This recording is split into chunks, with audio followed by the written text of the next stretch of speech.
Tidak usah menghindari keramaian, ayo berbondong-bondong datang ke masjid. Takut itu kepada Allah, jangan takut kepada virus. Apakah memang bisa dipertentangkan ketakutan manusia terhadap suatu hal dengan ketakutan kepada Allah? Iya, Man. Pertanyaannya ini memang biasanya atau biasa kita terdengar seperti itu. Padahal tidak harus dipertentangkan antara aneka takut itu. Kita lihat dulu, takut itu adalah keresahan menyangkut masa depan. Sedih, keresahan menyangkut masa lalu. Apa yang diresahkan menyangkut masa depan bisa bermacam-macam.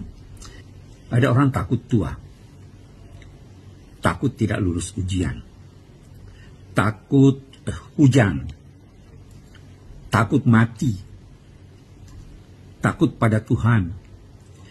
Bermacam-macam takut ini ada cara yang dianjurkan oleh akal atau oleh agama untuk ditempuh. Takut pada singa, hindari singa. Takut pada Allah, mendekat pada Allah. Takut tidak lulus ujian, belajar. Demikian seterusnya. Nah, corona adalah suatu penyakit yang menakutkan. Karena bisa mengantar seseorang kepada kematian atau sakit yang parah. Nah, ada caranya untuk menghindar yang diperintahkan oleh Allah. Siapkan diri, ke dokter dan lain-lain sebagainya. Kita tidak bisa mempertentangkan. Kenapa? Karena Rasul pun, Nabi pun takut.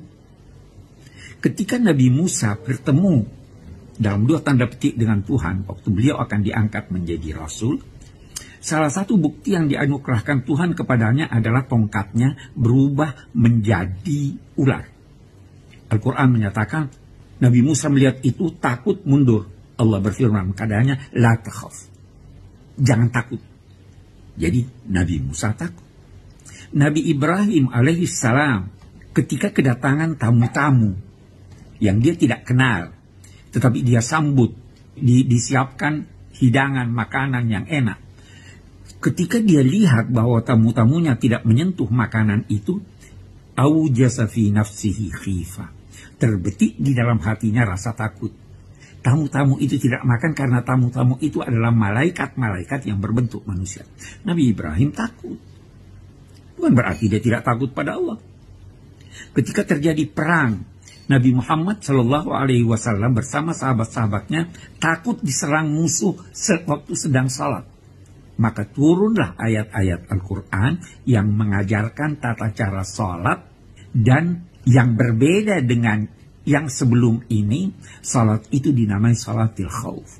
Jadi tidak harus dipertentangkan antara takut pada corona, takut pada binatang, takut pada ini. Kita diajarkan sekian banyak doa. Nana kan tahu kita di rumah itu baca doa yang diajarkan oleh orang tua kita, ya amanal khaifin, aminna mimma nakhaf, najjina mimma nakhaf, salimna mimma nakhaf. Wahai Tuhan yang memberi rasa aman kepada orang-orang, selamatkan kami dari apa yang kami takuti. Beri kami rasa aman terhadap apa yang. Jadi tidak ada pertentangan.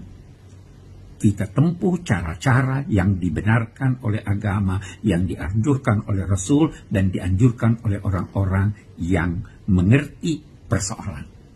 Jangan dipertentangkan. Bahwa ujian ini jauh lebih ringan dibanding saat kita diberi kebaikan.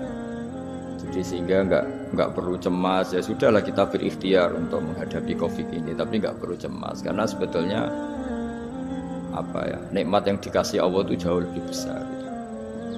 Dan saya sering cerita bahwa ketakutan akan COVID atau ketakutan pandemi itu ya dimulai dari kita terlalu fokus. Andai kan kita peneliti geologi atau peneliti alam ini mungkin takutnya likuifaksi, mungkin kalau peneliti sosial takutnya Indonesia itu chaos, mungkin kalau peneliti apa gitu ya, mungkin peneliti udara atau peneliti polusi takutnya itu polusi. Jadi ketakutan akan di antara manusia itu kan memang khasnya itu walanabluwannakum bisyai'im minal khaufi wal ju'. Di antara khasnya manusia itu memang punya rasa takut.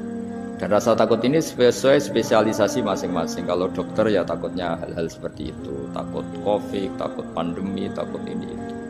Mungkin kalau pakar sosial takutnya kalau Indonesia ini chaos, saling ancam, saling menikam gitu. Nanti takutnya orang ekonomi Indonesia ini kalau sampai mengalami kebangkrutan dan sebagainya.